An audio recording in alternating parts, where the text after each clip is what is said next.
Buenas, comenzamos entonces la tercera sesión. Vamos a hablar del capítulo 3, que es la competencia civil. Vamos a mirar cuáles han sido las modificaciones con el advenimiento del Código General del Proceso en cuanto a competencia civil. Vemos que los cambios son puntuales y, como lo hemos hecho anteriormente y lo vamos a hacer hasta el final de nuestro curso, pues vamos a enfatizar en los verdaderos cambios, porque lo otro, digamos, de lo cual ustedes ya tienen conocimiento porque venía desde el Código de Procedimiento Civil, pues no vale la pena en ello insistir. Desde aquí, les decía, como lo hemos hecho anteriormente, vamos a enfatizar en los cambios. Bueno, la estructura jurisdiccional de la rama civil, saben ustedes, cuerpos colegiados en Colombia, debidamente jerarquizados en lo que es el ramo civil, agrario, comercial y de familia, pues tribunales, las salas de tribunales superiores de distrito judicial, y como cierre, órgano de cierre, la sala de casación civil, agraria, comercial y de familia de la Corte Suprema de Justicia. En orden descendente, pues lo decíamos, las salas civiles y de familia de los tribunales superiores de distritos judiciales han ido teniendo una evolución también acorde pues a la demanda y por una disposición gubernamental estatal, diría, desde cuando se echó a andar por decreto especial esta jurisdicción de familia. Cuestión que es importante tener en cuenta porque el Estado colombiano apoyó y diseñó las políticas para poder echar a andar la jurisdicción de familia y hoy la tenemos en pleno, tanto así que con salas de familia en algunos tribunales superiores del distrito judicial, más no con la agraria, que nació en la misma época, pero pues todos nosotros sabemos, nació muerta, por decirlo así. Esa jurisdicción agraria nunca pudo, aunque estuvo reglamentada, nunca pudo echarse a andar, no hubo la intención, la disposición política, y ahí hemos seguido enredados con ese tema de esa jurisdicción agraria para que adquiriera su autonomía y su independencia como si lo pudo la de familia. Descendemos a los jueces civiles del circuito, en los cuales en ese mismo grado también están los especializados y los de familia, están nivelados a la misma altura, al mismo nivel jerárquico de jueces civiles del circuito. Los jueces civiles municipales, y por disposición del Código General del Proceso, en pleno auge hoy los jueces municipales de pequeñas causas y competencias múltiples en distritos judiciales como Bogotá. Y para terminar la base, como todas los jueces promiscuos, digamos, en los que nos interesaría aquí los asuntos civiles, agrarios, comerciales y de familia de poca monta. El artículo 15, que es la cláusula general o residual de competencia, y es lo que nos lleva a decir que este es un código, al igual que el anterior, residual, porque determina que corresponde a la atención de la jurisdicción ordinaria, ¿no? Uno de sus tres grandes ramos, los otros son el laboral y el penal. Y dispone, ese artículo 15, que si no hay una regla que atribuya una competencia a otra jurisdicción, corresponde a la jurisdicción civil. Entonces, digamos que vamos a ir por orden. Entonces, en materia de jurisdicciones, porque estamos hablando es de esa institución, dice, si llegase a darse la atención de un conflicto, la solución de un conflicto, que no se puede atribuir a otra jurisdicción, lo atenderá la jurisdicción civil. Asunto que sabemos que en Colombia no se da, porque todo lo contrario, sufrimos de una hiperinflación legislativa que no lo permite. Si no hay norma que lo atribuya a una especialidad, corresponde a jueces civiles del circuito. Entonces ya dejamos jurisdicción y nos descendemos un escaño y vamos a especialidad, lo mismo. Si no hay una especialidad, entonces a nivel o competencia atribuida a jueces civiles del circuito. lo reemplazarían, ¿no? Porque la ley, usted sabe, el legislador dispone de jueces especiales y ya sabemos, están a este mismo nivel, pero a falta de ellos, ¿a quién le correspondía? Le correspondería por competencia, con base en este artículo 5, a los jueces civiles del circuito. Y todo asunto que no esté atribuido previamente por la ley a otro juez civil. Ese es, digamos, el ambiente completamente general. ¿Esto con qué fin? Ya les digo, en que no aplica. ¿Y por qué no aplica?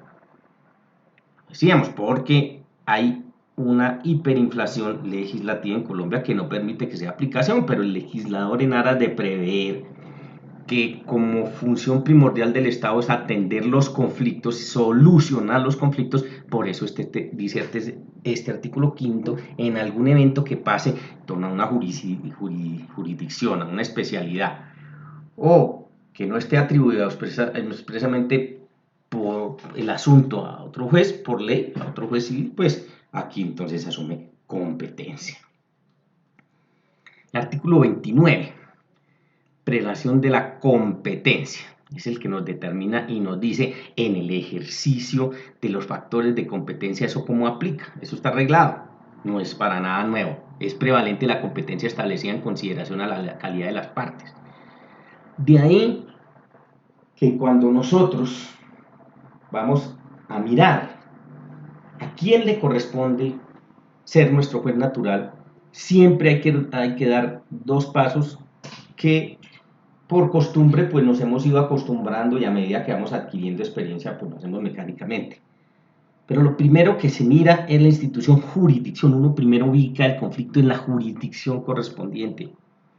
Y una vez lo tenga ubicado en la jurisdicción correspondiente, entonces entra a mirar la competencia para disponer y terminar que efectivamente solo uno, por su calidad, solo uno es nuestro juez competente.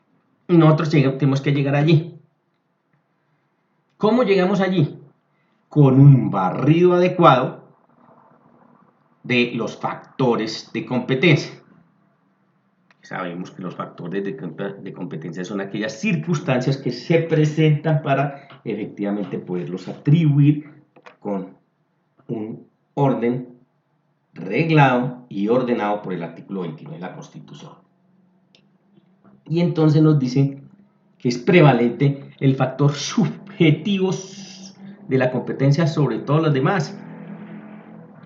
De ahí que después de que nosotros tengamos definida la jurisdicción, nosotros vamos a los factores de competencia, y a cuál tenemos que ir primero, al factor subjetivo de la competencia. Si la competencia se queda allí, no tenemos por qué ir a mirar ningún otro juez. Esa es una primera regla. Después dice, las reglas de competencia por razón de territorio se subordinan a las establecidas por la materia y por el valor. Entonces aquí conjuga otros dos factores de competencia. ¿Y qué nos dice y qué nos indica con esta regla? Factor territorial en asocio siempre con el factor objetivo, que siempre están asociados. O sea, decíamos, cuando nosotros tendremos que mirar factor subjetivo, miramos solo factor subjetivo, y si allí llegamos, porque ahí está el competente, no tenemos que mirar ningún otro. Pero si nos toca mirar factor objetivo de la competencia, siempre lo tendremos que hacer en asocio con el factor territorial. Pero con todo y eso dice, el aspecto territorial se subordina al objetivo, que ahí terminando de una vez lo subdivide, que sería el único que se subdivide, ¿cierto? Entonces el factor objetivo mira o la materia, que es lo que tradicionalmente conocemos por la naturaleza del asunto, o por la cuantía, que dice aquí, y por el valor, en ese estricto orden. Entonces ahí también hay una prevalencia al interior del mismo factor objetivo. Es preponderante, es prevalente la naturaleza del asunto que la cuantía. Pero exactamente igual, si llegamos al factor objetivo y no está atribuido por la naturaleza del asunto, por la materia que tenemos que hacer, mirar la cuantía. Y eso en asocio con el factor, siempre con el factor territorial. El factor subjetivo, sabemos, prevalente y prevalente por disposición del artículo 29. Asuntos que conoce siempre la Sala de Casación Civil, Agraria, Comercial y de Familia de la Corte Suprema de Justicia. Y entonces se establece de procesos contenciosos donde sea parte de un Estado extranjero o un agente diplomático reconocido por Colombia. Vemos que aquí se incorpora una persona jurídica con estatus de derecho internacional pública, que son los estados extranjeros reconocidos por Colombia, que tiene que dar ese paso previo. Pero entonces dice allí, entonces sería competente por su dignidad, y por eso el factor subjetivo, pues solo el ente jerárquicamente mayor, que sabemos es la sala de casación, y el agente diplomático que ya existía. Porque actúe como demandante, entonces en su calidad de demandante, bienes que se hallen en el territorio, si el conflicto es de bienes, claro, porque es de perogrullo, ¿cierto? Si el bien no está en Colombia, nuestros jueces no serán los competentes, y los competentes serían donde se encuentren los bienes, y actos realizados por fuera de sus funciones. ¿Por qué? Porque como estamos hablando de un aspecto diplomático reconocido y respetado por Colombia, pues estas personas que tengan esa calidad y estén protegidas por la inmunidad diplomática, sus jueces o los jueces competentes serán los de su territorio, no los colombianos. Por eso advierte en esos 3 eventos: actos realizados por fuera de sus funciones, donde no los cobije ese blindaje diplomático, porque allí entonces no estarían los colombianos como jueces competentes para atender ese asunto. Ya no conoce responsabilidad civil contra magistrados de Corte Suprema de Justicia, el Consejo de Estado o magistrados de Tribunal Superior de Distrito Judicial, porque en Colombia la competencia para decidir esos casos en materia de responsabilidad del Estado, de magistrados y jueces por hechos de la administración de justicia, fue atribuida a la jurisdicción de lo contencioso administrativo. Cambio que tampoco es nuevo, pero es bueno traerlo porque el Código General del Proceso lo respeta. Factor objetivo, decíamos, la naturaleza del asunto y la cuantía. Entonces, con base en la naturaleza del asunto, del exequatur, sentencias o laudos proferidos en el exterior, conocerá la Sala de Casación Civil, Agraria, Comercial y de Familia de la Corte Suprema de Justicia. Por factor objetivo, ya no por subjetivo, por objetivo, en lo que tiene que ver exequatur, que es la posibilidad de hacer valer una providencia judicial aquí en Colombia con todo ese avalancha de requisitos que son supremamente complejos, ¿no? Por eso tengo que decir, es un trámite, el trámite del exequatur, pero como estamos hablando de competencia, pues ¿quién lo atiende? La Sala Civil, Agraria, Comercial y de Familia de la Corte Suprema de Justicia. Y entonces nos ubicamos en factor objetivo, naturaleza del asunto, atribuida a jueces municipales en única instancia. Artículo 17. Y ahí los numera, ¿no? Ahí nos está diciendo entonces que como estamos hablando de factor objetivo, naturaleza del asunto, estos que ha dispuesto, estos conflictos que ha dispuesto el legislador serán conocidos por ellos en única instancia. Ojo, estamos hablando de factor objetivo, llevamos la mitad, ¿cierto?, de la asignación de la competencia, porque la otra mitad tenemos que necesariamente mirarla en asocio con el factor territorial. Pero como estamos en orden y estamos hablando del objetivo, pues barremos primero ese. Asuntos contenciosos de mínima cuantía y responsabilidad médica, sucesiones de mínima cuantía, el régimen del matrimonio civil, los conflictos en el régimen de propiedad horizontal, algunos asuntos del Código de Comercio, los asuntos atribuidos a los jueces de familia en única instancia cuando en el municipio no haya juez de familia o promiscuo de familia. Claro, aquí empezamos a mirar la especialidad.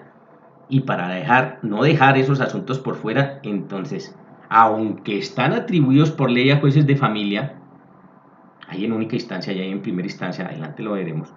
Si no existe juez de familia o promiscuo de familia, entonces ¿a dónde irá el asunto? Al juez civil municipal, y será un proceso que se adelantará en única instancia. Los requerimientos y las diligencias previas en materia civil, atribuido también a jueces civiles municipales en única instancia.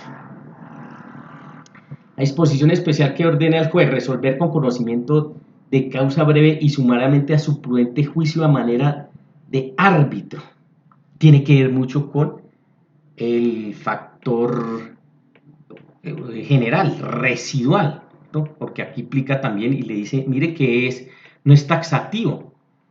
Este numeral 8 rompe esa taxatividad al igual que el 10, los demás ordenados por ley. No son simplemente 10 conflictos. A eso es lo que me refiero, porque miren que el numeral 8 y 10 deja abierto, ¿y de qué manera? Que todos aquellos asuntos donde él deba resolver con conocimiento de causa breve y sumariamente a su prudente juicio a manera de árbitro, y estarían atribuidos ahí, y los demás de la ley que dice el 10. Las controversias que se susciten en los procedimientos de insolvencia de personas naturales no comerciantes. Ojo, este sí, nuevo. Controversias que se suscitan en procedimientos de insolvencia de personas naturales no comerciantes. Allá sabemos, esto ya lo vimos en la contextualización, que hay un proceso liquidatorio nuevo en el Código General del Proceso, que es el régimen de insolvencia de personas naturales no comerciantes. Y allá ese régimen, que es especial, dispone que si en los acuerdos previos que se están pactando entre el deudor y sus acreedores se presentan controversias, esa controversia la resuelve el juez civil municipal del sitio donde se esté llevando a cabo ese régimen de insolvencia. Entonces, le da aplicación al objetivo con base en este numeral 9 y además en asocio con el factor territorial. Entonces le dice usted, señor juez civil municipal, resuelva esta controversia. Y como una cosa muy curiosa, el juez civil municipal resuelve esa controversia y devuelve el asunto al seno donde se esté adelantando el acuerdo. Entonces este sí es nuevo, este numeral 9. Y el parágrafo dice, los numerales 1, 2 y 3, cuando no exista juez civil municipal, conoce el de pequeñas causas y competencias múltiples. Entonces, en aquellos lugares donde haya jueces municipales de pequeñas causas y competencias múltiples, para los tres primeros, ¿cuáles son? Contenciosos de mínima irresponsabilidad médica, las sucesiones de mínima y matrimonio civil, conocerá entonces este juez civil municipal a falta de juez de pequeñas causas y competencias múltiples. De resto, estos tres asuntos irían atribuidos a él. Los comentarios, que me parece lo más relevante de este primer artículo 17. Al numeral primero, se hace alusión a los asuntos agrarios que, aunque también son contenciosos, están atribuidos a jueces del circuito. Pues eso se modificó y pasó a jueces municipales. Y los de responsabilidad médica también son contenciosos, pero para no confundirnos con la jurisdicción laboral, que se presentaba muy comúnmente este asunto. Los numerales 2 y 3 llaman la atención porque el juez municipal conoce estos asuntos de familia. Así es esta juez de familia, porque está atribuido ahí por la naturaleza del asunto. El numeral sexto, asuntos de familia, cuando no haya ese juez, ese tipo de juez de familia, conocerá el civil municipal de todos los procesos de única instancia. Nos dice ahí ese numeral sexto, que los encontramos más adelante en el artículo 21. Entonces ahí también lo asociamos y entraremos a conocer. El artículo 18. Asuntos también para jueces municipales, pero ya no en procesos de única instancia, sino de primera instancia. Todos los contenciosos de menor cuantía o responsabilidad médica, posesorios especiales del Código Civil, el sanamiento de titulación de la propiedad inmueble que trata la 1182 del 2008, cuanto a falsa tradición, ¿cierto? Aquellos poseedores de bienes inmuebles cuya extensión en el sector urbano no supere a media hectárea y en el rural no sea superior a 10 hectáreas. Sucesiones también, pero ya de menor cuantía, no de mínima. Apertura y publicación del testamento cerrado. La corrección, sustitución, edición de partidas del estado civil o del nombre. Y a prevención con los jueces civiles del circuito de las peticiones sobre pruebas extraprocesales.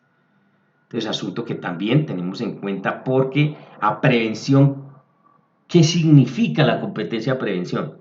Que el legislador ha dado la posibilidad que conozcan distintos jueces. Y él dice cuáles. Entonces, a prevención en el fondo indica es que el accionante, el demandante, puede escoger a dónde ir, quién le atienda el asunto, porque está predispuesto por ley. Y aquí es un claro ejemplo, dice a prevención con los jueces civiles del circuito. Entonces miren y ustedes hacen un repaso sobre las pruebas extraprocesales en materia de pruebas, todo el asunto y el contexto de las pruebas extraprocesales que son aceptadas en Colombia, y miren que uno esa petición sobre esa prueba extraprocesal la puede llevar o ante un juez civil municipal en aras de este numeral séptimo del artículo 18 o a un juez civil del circuito, lo veremos en los jueces de civiles del circuito porque me está indicando que es a prevención. Lo relevante de este 18, en el numeral primero, los procesos de restitución de inmueble arrendado, aunque sean de menor cuantía, se tramitan en única instancia cuando la causal sea mora en el pago del canon. Entonces esto hay que también tenerlo claro. Simplemente el Código General del Proceso lo que hizo fue determinar con exactitud, o sea, puntualizó muchos asuntos de competencias que se prestaban, digamos, para confusiones. ¿Qué está diciendo? Son asuntos que, aunque es de menor cuantía, mire que no se le da el trámite, solo restitución inmueble arrendado, en primera instancia, sino se tramitan en una instancia una primera condición y otra segunda condición es cuando la causal sea mora en el pago del canon de arrendamiento, no más. Por lo tanto, si es otra causal, el proceso de restitución será en primera instancia. Asunto con procedimiento en primera instancia. Entonces queda definido con claridad. Procesos de restitución inmueble que aunque sean de menor cuantía, se tramitarán en única instancia cuando la causal invocada sea mora en el pago del canon. Los numerales 4, 5 y 6, asuntos de familia. El juez civil municipal conoce asuntos de familia si exista juez de familia, ¿sí? Al igual que le dio ese tratamiento en el 7 con otro tipo de conflictos. Y el numeral 7, lo decíamos, puede escoger, es la famosa competencia a prevención. El 19 ya nos habla de jueces civiles del circuito y también aquí en nuevo porque nos dice jueces civiles del circuito en única instancia. O sea que tanto los jueces civiles municipales como los jueces civiles del circuito hoy atienden asuntos en única instancia y en primera instancia. Y ahí están dispuestos, pues simplemente si uno tiene la duda va y mira y repasa y encuentra pues estos asuntos a donde es que están atribuidos. Entonces, civiles del circuito, pero en única instancia. Todo ese asunto de propiedad intelectual, todas las controversias que se puedan presentar en torno a propiedad intelectual. De los trámites de insolvencia no atribuidos a las supersociedades y a prevención con esta de los procesos de insolvencia de personas naturales comerciantes. Entonces, miren ese numeral segundo, dos acepciones también importantes. Trámites de insolvencia no atribuidas a supersociedades, porque si están atribuidas a supersociedades es porque el legislador ha encontrado que esa es la institución que por mayor experiencia debe conocer efectivamente ese conflicto de insolvencia de sociedades, porque son especialistas en ello y en realidad le han quitado harta competencia antiguamente a nuestros jueces civiles del circuito. Y a prevención con estas mismas supersociedades de procesos de insolvencia de personas naturales, pero comerciantes, ¿verdad? Que no es el régimen de no comerciantes, sino comerciantes. A prevención, este segundo aspecto. Entonces, insolvencia de personas naturales, siendo comerciantes, yo puedo ir o ante un juez civil del circuito en única instancia o a las supersociedades. Y tercero, de la actuación para el nombramiento de árbitros, cuando así sea necesario. Saben ustedes, se acuerdan que en el trámite de arbitramiento, cuando queda esta falencia del nombramiento de un árbitro, porque no lo dispusieron así las partes, pues es un asunto que conoce un juez civil del circuito en única instancia. Entonces, sobre este artículo, el Código General del Proceso entonces incorpora competencias en única instancia a jueces civiles del circuito, no existían, siempre eran de primera instancia. Ahora ya tienen esos tres que son de única. Sobre el numeral primero, los procesos relativos a propiedad intelectual deben estar catalogados como de única instancia. O sea, como tienen régimen especial, ley especial, deben tener y deben estar catalogados como procesos de única instancia allá. Artículo 20 nos habla de jueces civiles del circuito, pero en primera instancia, ya no en única.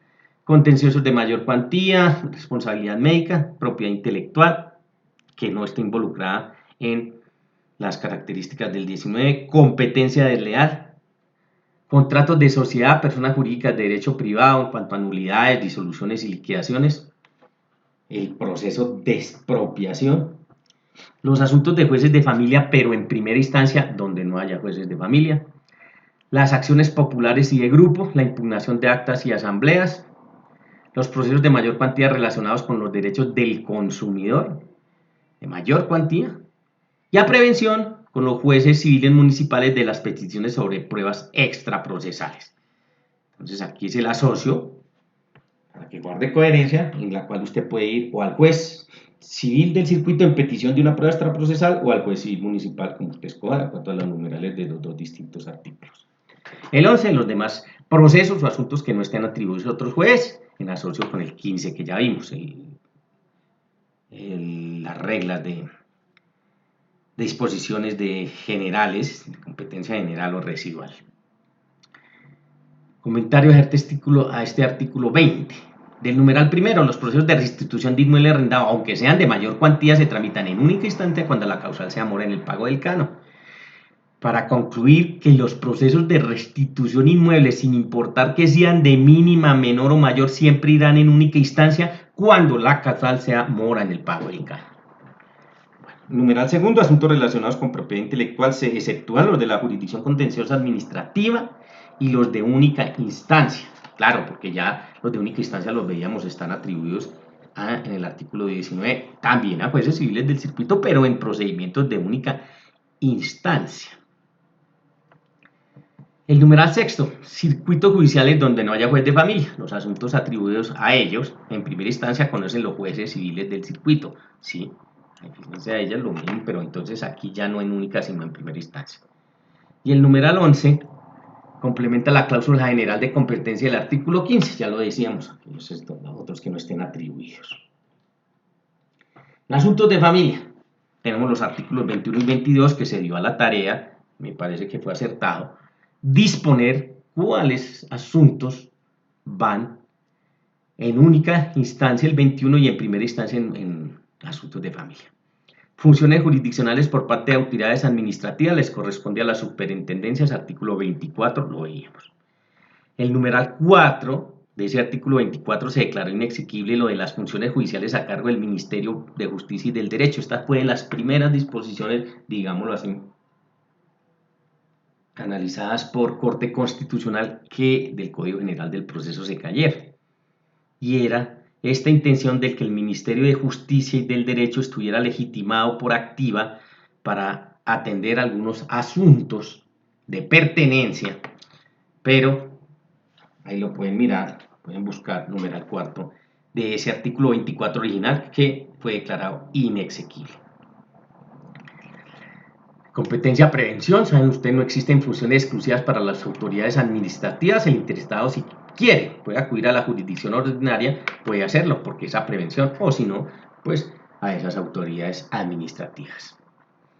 Asuntos de los cuales participan, pues todas las funciones jurisdiccionales, artículo primero de nuestro Código General del Proceso, práctica de medidas cautelares extraprocesales, convencionar, todo el tema pérdida la automática de la competencia, todo esto los cobija, ¿no? Elaborar formularios, el tema del arangel judicial, entre otros. Y para concluir que, aunque sea autoridad administrativa en o por disposición del artículo 116 de la Constitución, pueden fungir temporalmente, pueden tener temporalmente, pueden adquirir temporalmente jurisdicción. Por eso, ¿desplazan a quién? A un juez. La autoridad administrativa, cuando es competente para conocer el asunto, ¿a quién desplaza? Siempre desplaza o a un juez civil del circuito o a un juez civil municipal. Pero entonces funge como juez y así lo puede uno entender fácilmente. La cuantía, el artículo 25. Entonces ya vimos, lo primero, naturaleza del asunto, todo lo que nos referimos, artículos 17, 18, 19, el 20, aún el 21, el 22. Y el 25 entonces ya nos habla de las cuantías. Saben ustedes, está dispuesto en salarios mínimos mensuales legales vigentes con todo el mecanismo que existe en Colombia para determinarlo. Y ahí simplemente es un ejercicio entonces aritmético para entender que existen tres rangos: uno de mínima con pretensiones patrimoniales que no excedan el equivalente a 40 salarios mínimos mensuales legales vigentes. Los de menor pretensiones también patrimoniales que excedan esos 40 salarios mínimos mensuales legales vigentes, pero que no excedan los 150. Y la mayor cuantía conocida con aquellas pretensiones patrimoniales que excedan los 150 salarios mínimos mensuales legales vigentes. El artículo 26 entonces ya viene a entrar a dar una explicación por los procesos de el asunto cuantía. Por lo tanto, si los encontramos aquí, pues tenemos que entender que estos se manejan por factor objetivo, claro, pero el subfactor cuantía no están dispuestos por la naturaleza del asunto. La naturaleza del asunto es un tema del resorte del legislador que yo digo que es caprichoso para coger cualquiera de estos. El día de mañana podría haber una reforma legislativa en punto de lo que estamos hablando y determinar el legislador que el deslinde y amojonamiento lo deben conocer los jueces civiles del circuito en única instancia. Entonces entenderíamos ahí que anteriormente estaban dispuestos como lo tenemos acá, que es por el factor objetivo pero cuantía, y que por disposición del legislador, si se llegase a dar esa reforma, pasaría por factor objetivo a mirarse ya por naturaleza del asunto. Y sabemos nosotros que si está atribuido por naturaleza del asunto, pues no hay necesidad de entrar a mirar la cuantía. Entonces, los numerales atribuidos a la cuantía: por el valor de todas las pretensiones al momento de la presentación de la demanda se sumarán todas las pretensiones y se corrige un error que también daba a veces para mucha confusión, que la pretensión de mayor valor, eso se acabó, ahora se suman todas.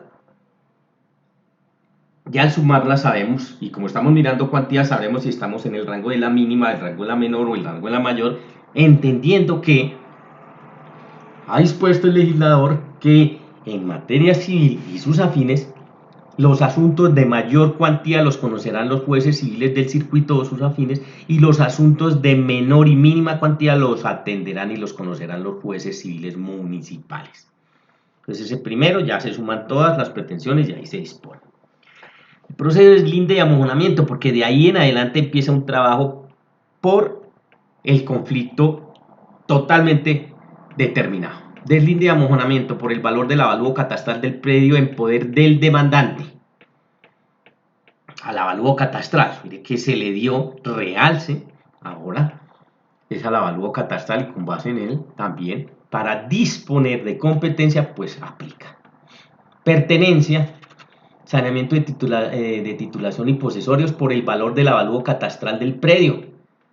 El Código General del Proceso, entonces la pertenencia por razones de la cuantía podrá entonces ir al juez civil municipal, cosa que nueva, porque anteriormente solo iban asuntos ante jueces civiles del circuito, pero como aterrizó y se dejó con base en la cuantía, pues claro, dependiendo del rango, valor del avalúo catastral del predio que se pretende, ejemplo por pertenencia, puede ser de mínima.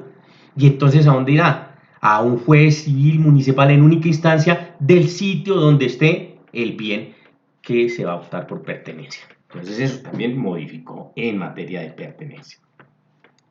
Factor territorial lo decíamos en asocio siempre con el objetivo, pero subordinado a él, y hay que mirar a entrar o entrar a mirar ahí los fueros, ¿no? Porque hablemos de factor de territorio del sitio, tenemos que mirar los tres fueros. El primero, el personal o general, que sabemos será el domicilio, la residencia, el lugar de tránsito en ese orden, y por una disposición eminentemente procesal, el domicilio del demandante como última posibilidad allí. ¿Por qué? ¿Qué encontramos?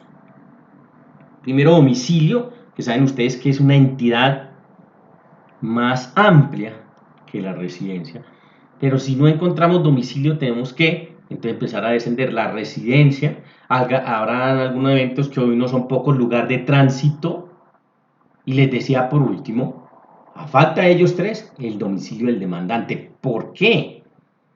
Porque miren que en esos asuntos, como todos, pues el Estado tiene la obligación de atenderlos. Y no podría, si no existiera esta última posibilidad de que desconocemos el paradero en absoluto por su domicilio, residencia y lugar de tránsito, dejar de atender el conflicto. Por eso queda esa última disposición procesal que sería el domicilio del demandante. Claro, ojo, previo a haber probado y haber dispuesto que efectivamente no conocemos del paradero y se lo atribuiríamos a él. Las reglas generales por razón del territorio, y estas ya los cobijan, ya no en asuntos particulares, sino de manera general, no se han modificado, solo puntualmente adelante veremos en asuntos de familia. Para procesos contenciosos, el domicilio del demandado, y si tiene varios, saben ustedes, escoge el demandante. Decíamos, residencia, falta de domicilio, sin residencia tampoco el domicilio del demandante, y ahí es donde aparece el lugar de tránsito, habría que aplicar ahí, ¿cierto? El domicilio del demandante por excepción, y dos o más demandados, el domicilio de cualquiera de ellos, también a elección del accionante. El segundo, primer evento, porque tiene dos eventos. 1. Procesos de familia. Será también competente el juez que corresponda al domicilio común anterior mientras el demandante lo conserve. Entonces, una competencia concurrente, ¿cierto?, entre el del domicilio del demandado y el común, existiendo, ojo, común, domicilio común, si el demandante lo conserva, porque si no, claro, lo varía y ya iríamos y quedaríamos o aterrizaríamos solo en el demandado. Por eso dice también. Y el segundo evento, en ese segundo numeral, también procesos de familia en los que el niño, la niña o el adolescente sea el demandante o demandado, el legitimado en la causa, no importa por activa o por pasiva, esa competencia corresponde en forma privativa al juez del domicilio o residencia de aquel, competencia privativa, ¿a qué se refiere con aquel? Al niño, a la niña o al adolescente.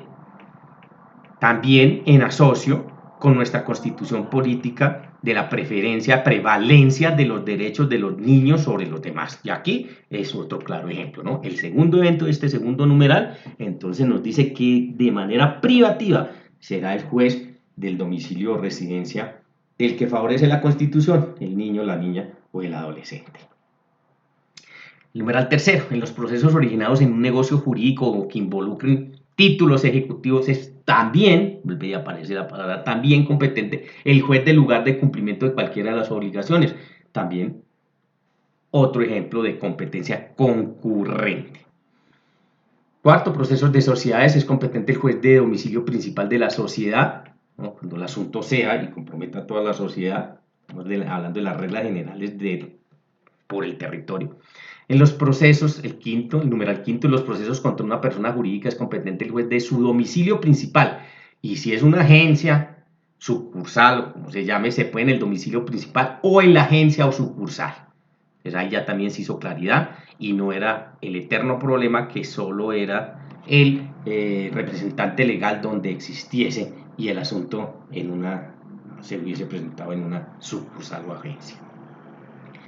Sexto, en los procesos originados en responsabilidad civil extracontractual es también competente el juez del lugar en donde sucedieron los hechos.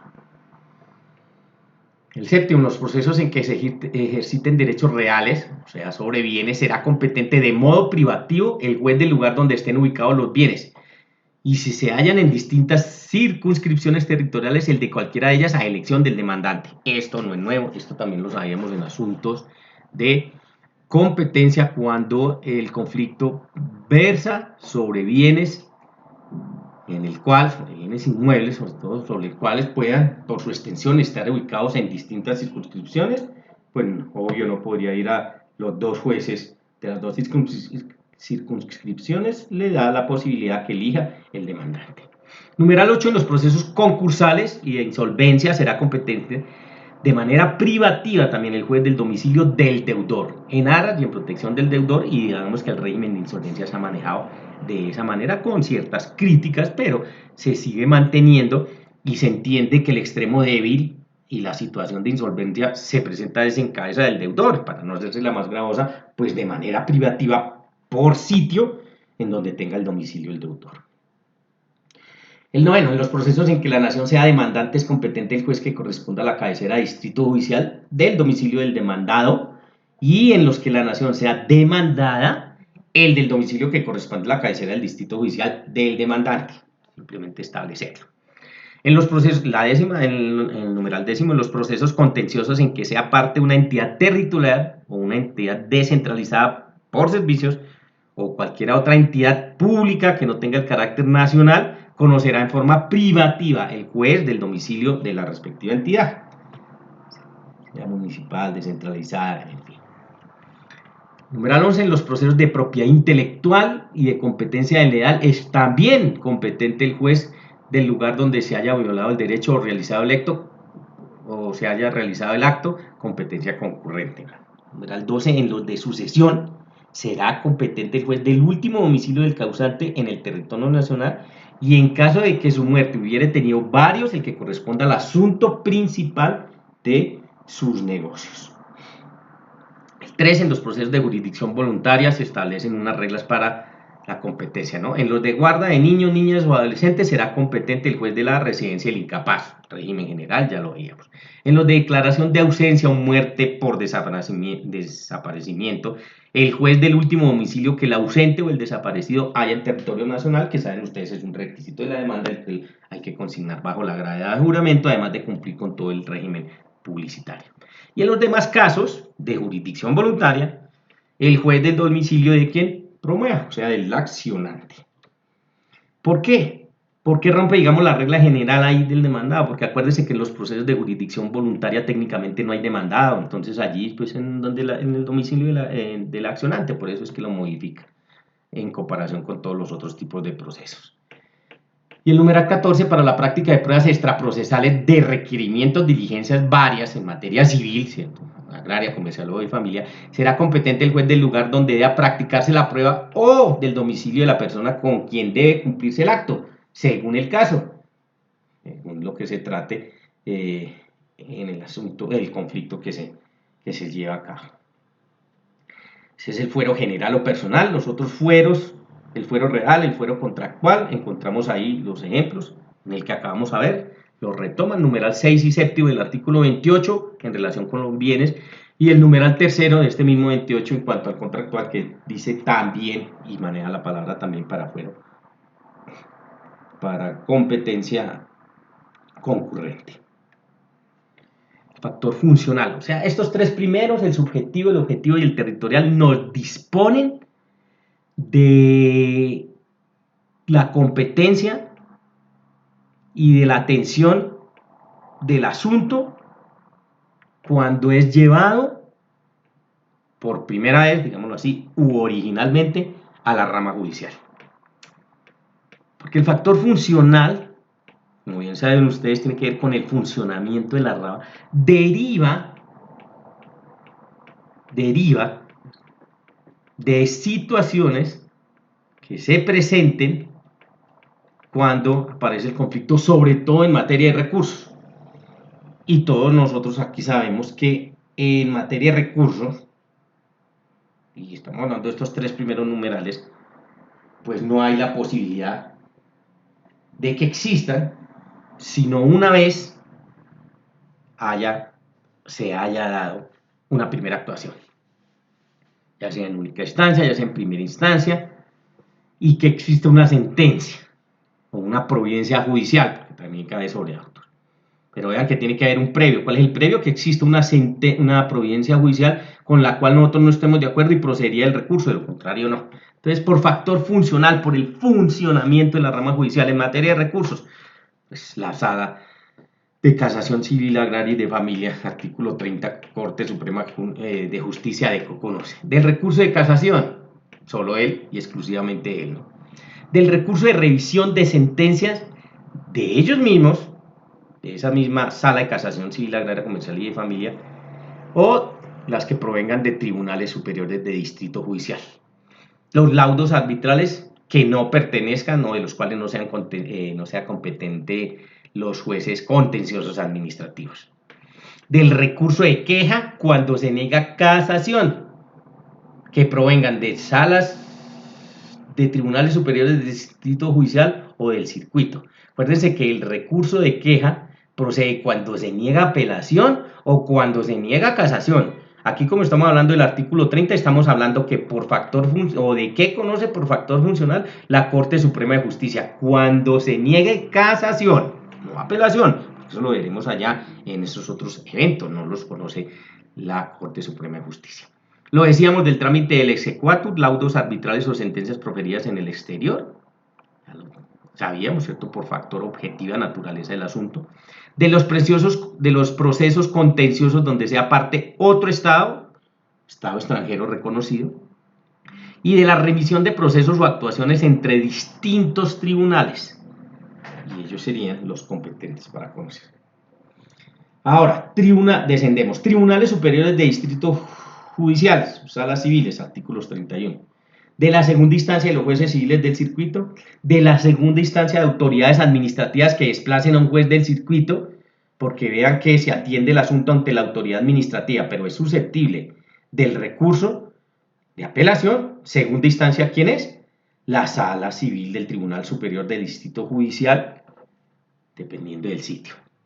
Del recurso de queja, pero aquí cuando niegan apelación interpuesta ante el juez civil del circuito o ante la autoridad administrativa que desplacen a un juez civil del circuito, aquí ya es negación, pero de apelación, recurso de queja. Del recurso de revisión contra salas civiles de tribunales superiores de distritos judiciales, sentencias de jueces civiles del circuito, de jueces civiles municipales, de jueces de pequeñas causas y competencias múltiples y de autoridades administrativas. Digamos que los recoge todos los otros, excepto los que le corresponden a la Corte Suprema de Justicia. Del recurso de anulación contra laudos arbitrales que no sean competencia de jueces de lo contencioso administrativo y también de la remisión de procesos o actuaciones, pero al interior del mismo tribunal, ya no ante distintos tribunales, sino al interior del mismo tribunal. Por factor funcional, jueces civiles del circuito, artículo 33. Segunda instancia de jueces civiles municipales, incluso los asuntos de familia. Segunda instancia de autoridades administrativas que desplazan, pero jueces civiles municipales. Del recurso de queja, claro, apelación, porque estamos hablando de segunda instancia, interpuesta ante jueces civiles municipales o ante autoridades administrativas que desplacen este tipo de jueces. La competencia funcional, o sea, por factor funcional de los jueces de familia. Artículo 34. Como el juez civil municipal conoce algunos asuntos de familia, ahí vimos los ejemplos, ¿cierto? Artículo 18, numeral cuarto, el quinto, el sexto y en el 17 también, pero esos son de única, por eso estamos hablando aquí de competencia funcional. Por eso no se involucra el 17, sino 18, numerales 4, 5 y 6, porque allá, acabamos de verlo, se atienden en primera instancia. Entonces, la segunda instancia compete al juez de familia por ser superior funcional en estos asuntos, aunque lo vimos allá, lo conoce cuando no exista juez civil de familia, un juez civil municipal. Y el quinto factor, que sería el factor de conexión. Pues la competencia por razón de la cuantía, sabemos que es un subfactor del factor objetivo, podrá modificarse solo en los procesos contenciosos que se tramitan ante juez municipal por estas tres causas. Entonces, ¿en dónde aplica esta primera posibilidad de factor de conexión? Cuando miremos cuantía en asuntos contenciosos que se dé, ejemplo, una reforma de la demanda. Porque sabemos que con la reforma de la demanda, entonces podrá pasarse de una menor, ejemplo, una mayor cuantía, y ahí entonces aplicaría el factor de conexión, en el sentido que si ese es el factor que estamos mirando y llega a sucederse eso, pues pasaría de conocerlo el juez civil municipal al juez civil del circuito. La demanda de reconvención, saben ustedes también que puede sobrevenir en la demanda de reconvención pretensiones de mayor valor y puede darse este mismo caso o en la acumulación de procesos o demandas civiles que saben ustedes que en nuestro régimen es permitido. Entonces ahí aplicaría factor de conexión, digamos, con base en esa primera disposición por razón de factor objetivo mirando la cuantía. Y el otro es que también se alterará la competencia cuando el Consejo Superior de la Judicatura, ¿cierto?, en su sala administrativa disponga que una vez en firme la sentencia de remitirse los expedientes a las oficinas de apoyo u oficinas de ejecución de sentencias declarativas o ejecutivas. Saben ustedes que eso es muy común hoy. pero eso ya es por disposición. Mire que también aplica ahí factor de conexión en lo técnico, en lo jurídico, porque hay un acuerdo de la sala administrativa que dice, ejemplo, para el cumplimiento de esa sentencia ya cesa la competencia del juez civil municipal porque ya la sentencia la profirió y quedó en firme. Ya para la ejecución de esa sentencia se va a un juzgado o a una oficina de ejecución. El Código General del Proceso no contempla la alteración para procesos de sucesión por modificación del avalúo de los bienes inventariados, situación que sí sucedía antes y contemplaba el Código de Procedimiento Civil. En el Código General del Proceso, solo y exclusivamente procesos de sucesión por modificación del avalúo, no hay lugar a aplicación de factor de conexión, solo las tres que vimos en el numeral primero. El artículo 23, como estábamos hablando de competencia, es importante tenerlo en cuenta, de nuevo. Este fuero permite que un asunto asignado a un determinado juez absorba los demás procesos que en un específico asunto deban promoverse con posterioridad. Hay críticas que por ahora solo quedó establecido para procesos de sucesión de mayor cuantía, única y exclusivamente de mayor cuantía. Entonces también la invitación a que lo miren, fuero de atracción. Este juez atrae todos los conflictos en torno a esa familia. No solo va a mirar la sucesión de mayor cuantía. Y es una extensa enumeración de conflictos que me parece que es acertado a todas luces este fuero de atracción porque es en torno a proteger todo ese ámbito familiar. Y allí, entonces, para no mandarlo o no enviarlos a distintos jueces en distintos procesos, aplicaría el artículo 23, el fuero de atracción. Entonces, en ese orden, ahí los tienen, los miran, ¿no? Veníamos artículo 21, asuntos de familia en única instancia, artículo 22, asuntos de familia en primera instancia, artículo 23, el fuero de atracción, artículo 24, el que tiene que ver con las autoridades administrativas, porque estamos barriendo todo el capítulo de competencia. Los conflictos de competencia dispuestos y analizados en el artículo 139 y ya su manejo. Acuérdense que el conflicto de competencia es un conflicto negativo de competencia. En Colombia se da el conflicto de competencia, pero en el aspecto negativo. ¿A qué hace alusión esto? A que tienen que existir dos jueces a los cuales el interesado ha querido acudir y declaran no ser competentes. Entonces ahí estamos ante la negativa de dos jueces a conocer del asunto por sus razones jurídicas y se desata un conflicto de competencia. Ya lo otro es su manejo, que ya existía, ¿no? Se declara incompetente y lo remite por auto de rechazo que es irrecurrible. O sea, el primer juez que analiza el tema de competencia y dispone, ojo, porque también hay conflictos de jurisdicción, ¿no? Aquí estamos ubicados única y exclusivamente porque estamos hablando de competencia civil, conflicto de competencia. Entonces él se tendría que declarar incompetente. ¿Cómo hace? Por un auto interlocutorio de rechazo y lo remite al juez que él crea que es el competente. Ese auto es de unas características especiales, que es que aunque es interlocutorio, es irrecurrible. Y si el segundo también se declara incompetente, entonces ahí estamos ante el conflicto negativo, porque ahí pueden suceder las dos cosas, ¿no? Que el segundo se declara que sí, que él efectivamente es competente. Si él se declara que efectivamente es competente, pues ¿qué pasa? Asume competencia y digamos que el conflicto queda en principio atribuido a él. Pero aquí estamos en el evento que el segundo también se declara incompetente. Entonces este segundo, ¿qué debe hacerlo? Este lo debe enviar al funcionario judicial que sea superior funcional común a ambos. Importantísimo, ¿no? Superior funcional, factor de funcionamiento de la rama, su jerarquía, común a ambos. Esto es lo primordial, común a los dos jueces que entran en conflicto.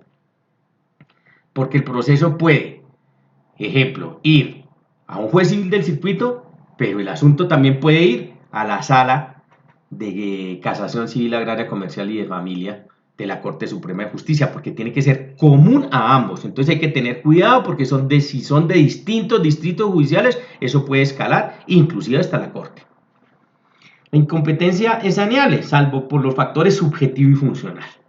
Entonces, en el régimen de nulidades, sabemos también, eso no es nuevo, que la competencia se puede sanear. Entonces, ¿por qué factores se puede sanear la competencia? Por factor objetivo, sin importar que sea naturaleza del asunto o cuantía, factor territorial y factor de conexión. Porque es insaneable, es por los factores subjetivo y funcional. Sobre los otros se puede sanear, por acción o por omisión.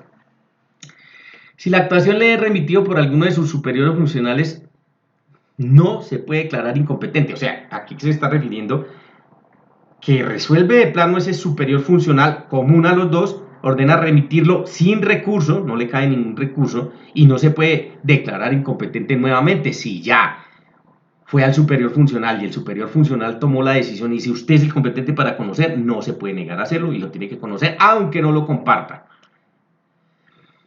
El superior de la autoridad judicial desplazada resuelve cuando exista conflicto entre autoridades administrativas o entre una autoridad administrativa y un juez.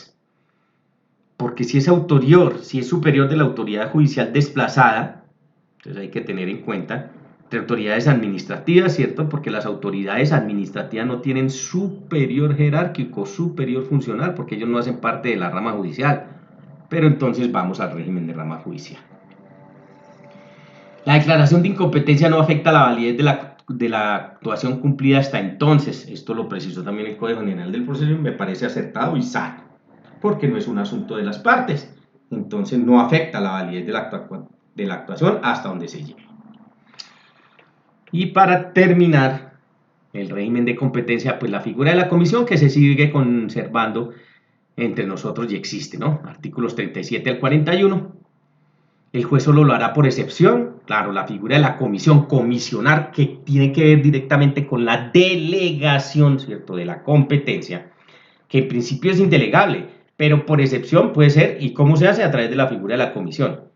Solo lo hace por excepción, no es que lo pueda determinar, eso tiene que estar predeterminado por el legislador o por el Consejo Superior de la Judicatura en los casos que así por administración de justicia lo disponga. Si puede por videoconferencia, teleconferencia, cualquier otro medio de comunicación que garantice la inmediación, la concentración y la contradicción, es lo más común, a eso es lo que tenemos que llevar y a eso, como gran parte de lo que vamos a llevar, nos ha llevado la pandemia, en la cual sí es posible y aplica sin ningún inconveniente. Entonces, la posibilidad de la comisión, pero a través de las TICs. La Corte Suprema de Justicia y la Sala Administrativa del Consejo Superior de la Judicatura, lo decíamos, son los que pueden ordenarlas y dirán en qué casos cabe o hay lugar a la comisión. No se puede comisionar para la práctica de medidas cautelares extraprocesales, solo en ese evento, medidas cautelares de carácter extraprocesal. Ahí no está determinado. Cuando se ordene la práctica de medidas cautelares, antes de notificar la primera providencia, sea auto admisorio de la demanda o mandamiento ejecutivo, se puede enviar copia del auto para que se notifique personalmente. Este es un evento que nosotros conocemos, que es un instrumento muy útil en calidad de demandantes, porque yo puedo matar dos pájaros de un solo tiro, en el mejor sentido de la palabra, al decir, voy a practicar la medida cautelar, pero llevo copia del auto admisorio de la demanda, del mandamiento ejecutivo, de tal manera que si el demandado es quien me atiende la práctica de esa medida cautelar, de una vez puedo proceder a notificarlo personalmente. Y es muy útil, ¿no? La nulidad por falta de competencia territorial del comisionado podrá alegarse hasta el momento de iniciarse la práctica de la diligencia. ¿Qué quiere decir? Que es saneable también. Recuérdense que en la comisión existe la tríada de los elementos, ¿no? El comitente, el despacho comisorio y el comisionado, entendiendo que el comitente es quien da la orden para la tarea jurisdiccional. Esa orden se refleja y tiene nombre propio, que es despacho comisorio, y quien debe cumplir esa orden es el comisionado. Entonces, por eso dice la nulidad por falta de competencia territorial del comisionado se puede alegar, pero hasta el momento, hasta antes de iniciarse esa práctica de diligencia, sino se sanea por acción. Despacho comisorio, que es la orden que contiene pues el objeto preciso y claro más la reproducción del auto, y si es del caso fija un tiempo para su práctica, término judicial, y se puede sancionar al comisionado si incumple de 5 a 10 salarios mínimos mensuales legales vigentes. Bueno. Para alegar la extralimitación se cuenta con 5 días después que le llega al comitente y se le corra traslado. Esto si no se emplean TICs. Entonces también es saneable, claro, la extralimitación del comisionado que genera nulidad. En principio, claro, nulidad. Tradicionalmente, como no existía el mecanismo de las TICs, entonces el comisionado tendría que enviar su actuación al comitente, y el comitente ¿qué hacía? Corría traslado por 5 días a las partes a ver si tenían algún reparo, entre ellos la extralimitación, por el cumplimiento de ese despacho comisorio. Ahora hay que tener cuidado, porque si estamos ante o frente al manejo de las TICs, pues obviamente que se corre traslado también, pero en la misma diligencia, ¿no? Porque ya es una actuación dentro del ámbito de la oralidad, no de la escrituralidad. Se puede comisionar en el exterior, ¿no? Según el caso, mucho más complejo, mucho más engorroso, mucho más costoso, por carta rogatoria al Ministerio de Relaciones Exteriores o directamente al cónsul o el agente diplomático, cumpliendo todo el régimen de derecho público internacional. De esta manera, entonces, damos por terminado esta sesión, la tercera sesión, en su primera conferencia.